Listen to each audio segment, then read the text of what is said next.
ओम नमः शिवाय। शिव जी सदा सहाय। ओम नमः शिवाय। गुरु जी सदा सहाय। जय गुरु जी। शुक्राना गुरु जी। हर हर महादेव। आज मैं विष्णु पुराण का रुद्र संहिता का 11वां और 12वां अध्याय प्रारंभ करने जा रही हूँ। जय गुरु जी। शुक्राना गुरु जी। दक्ष की तपस्या और देवी शिवा का उन्हें वरदान देना। नारद जी ने पूछा, पूज्य पितामह, दृढ़तापूर्वक उत्तम व्रत का पालन करने वाले दक्ष ने तपस्या करके देवी से कौन सा वर प्राप्त किया था तथा वह देवी किस प्रकार दक्ष की कन्या हुई।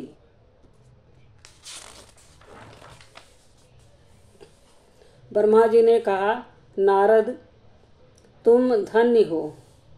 इन सभी मुनियों के साथ भक्ति पूर्वक इस प्रसंग को सुनो। मेरी आज्ञा पाकर उत्तम बुद्धि वाले महाप्रजापति दक्ष ने क्षीर सागर के उत्तम तट पर स्थित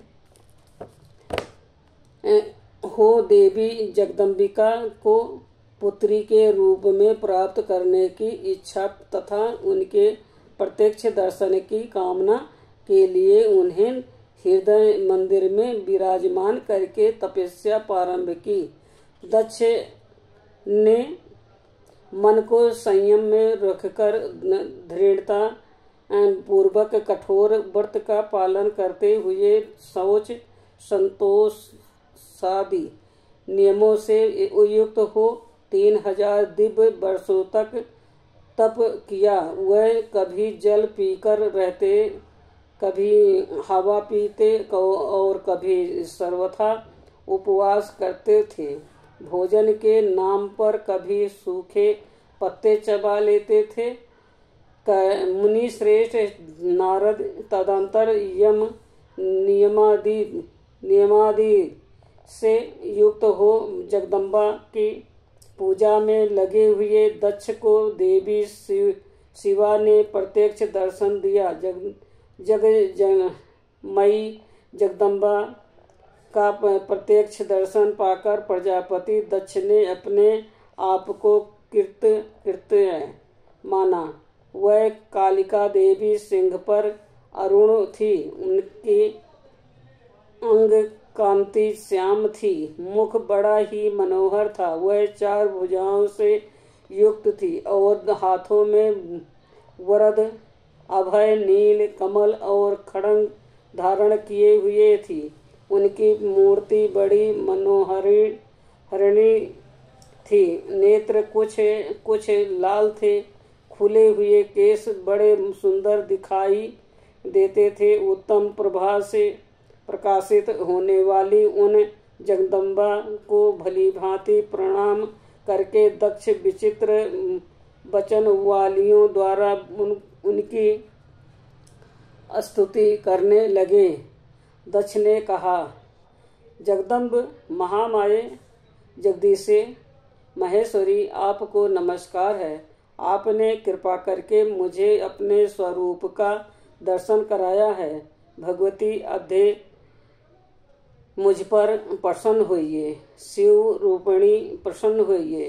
भक्त वर्धनी प्रसन्न होइए। जगदम्ब मये, आपको मेरा नमस्कार है। ब्रह्मा जी कहते हैं, मुने संयत चित्त वाले दक्ष के इस प्रकार स्तुति करने वाले पर महेश्वरी शिवा ने स्वयं ही उनके अभिप्राय को जान लिया तो भी दक्ष से इस प्रकार कहा, दक्ष, तुम्हारी इस उत्तम भक्ति से मैं बहुत संतुष्ट हूँ। तुम अपना मनोवांछित वर मांगो। तुम्हारे लिए मुझे कुछ भी आदेश नहीं है। जगदम्बा की ये बात सुनकर प्रजापति दक्ष बहुत प्रसन्न हुए और उन शिवा को बारंबार प्रणाम करते हुए बोले।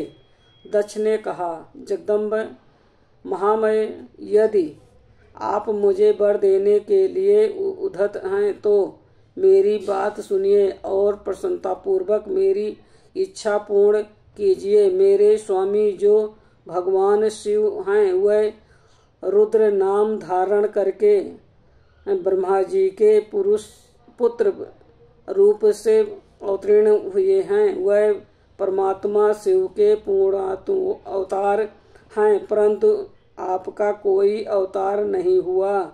फिर उनकी पत्नी कौन होगी? अतः शिव आप भूतल पर अवतीर्ण होकर उन महेश्वर को अपने रूप लावण्य से मोहित कीजिए। देवी, आपके सिवा दूसरी कोई स्त्री रुद्र देव को कभी मोहित नहीं कर सकती, इसलिए आप मेरी पुत्री होकर इस समय महादेव जी की पत्नी होइए। इस प्रकार सुंदर लीला करके आप हर मोहिनी भगवान शिव को मोहित करने वाली बनिए। देवी, यही मेरे लिए वर है। यह केवल मेरे ही स्वार्थ की बात हो ऐसा नहीं सोचना चाहिए, इसमें मेरे ही साथ संपूर्ण जगत का भी हित है। ब्रह्मा विष्णु और शिव में से ब्रह्मा जी की प्रेरणा से मैं यहाँ आया हूँ। प्रजापति दक्ष का ये वचन सुनकर जगदम्बिका शिवा हंस पड़ी और मन ही मन भगवान शिव का स्मरण करके यूं ही बोली। देवी ने कहा, तात प्रजापति दक्ष, मेरी उत्तम बात सुनो। मैं सत्य कहती हूँ, तुम्हारी भक्ति से अत्यंत प्रसन्न हूँ। तुम्हें संपूर्ण मनोवांछित वर वस्तु देने के लिए उद्धत हूँ। दक्ष, यद्यपि मैं महेश्वरी हूँ तथापि तुम्हारी भक्ति के अधीन हो तुम्हारी पत्नी के गर्भ से तुम्हारी पुत्री के रूप में अवतीर्ण होंगी, इसमें संशय नहीं है। अनघ, मैं अत्यंत दुस्साह तपस्या करके ऐसा प्रयत्न करूंगी जिससे महादेव जी का वर पाकर उनकी पत्नी हो जाऊं। इसके सिवा और किसी उपाय से कार्य सिद्ध नहीं हो सकता, क्योंकि वह भगवान सदाशिव सर्वथा निर्विकार हैं, ब्रह्मा और विष्णु के भी सेव्य हैं तथा नित्य परिपूर्ण रूप ही है। मैं सदा उनकी दासी और प्रिया हूँ। प्रत्येक जन्मों में वह नाना रूपधारी शंभु ही मेरे स्वामी होते हैं।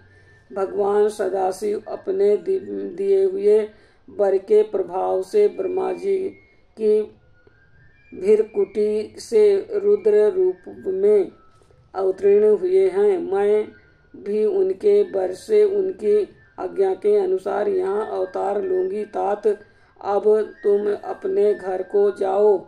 इस कार्य में जो मेरी दूती अथवा सहायिका का होगी उसे मैंने जान लिया है। अब शीघ्र ही मैं तुम्हारी पुत्री होकर महादेव जी की पत्नी बनूंगी।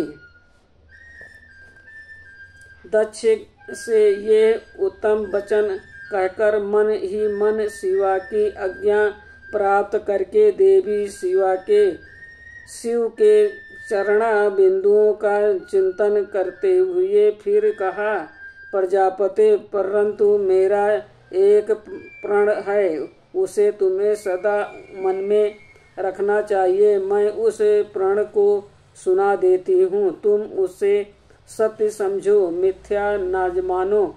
यदि कभी मेरे प्रति तुम्हारा आदर घट जाएगा तब उसी समय मैं अपने शरीर को त्याग दूंगी, अपने स्वरूप में लीन हो जाऊंगी अथवा दूसरा शरीर धारण कर लूंगी। मेरा ये कथन सत्य है। प्रजापति, प्रत्येक सर्ग या कल्प के लिए तुम्हें ये वर दे दिया गया है। मैं तुम्हारी पुत्री होकर भगवान शिव की पत्नी होंगी। मुख्य प्रजापति दक्ष से ऐसा कहकर महेश्वरी शिवा उनके देखते देखते वहीं अंतर्ध्यान हो गई। दुर्गा जी के अंतर्ध्यान होने पर दक्ष भी अपने आश्रम को लौट गए और यह सोचकर प्रसन्न रहने लगे कि देवी शिवा मेरी पुत्री होने वाली है। आज का 11वां और 12वां अध्याय संपूर्ण हुआ। ओम नमः शिवाय। शिव जी सदा सहाय। ओम नमः शिवाय। गुरु जी सदा सहाय। जय गुरु जी। शुक्राना गुरु जी।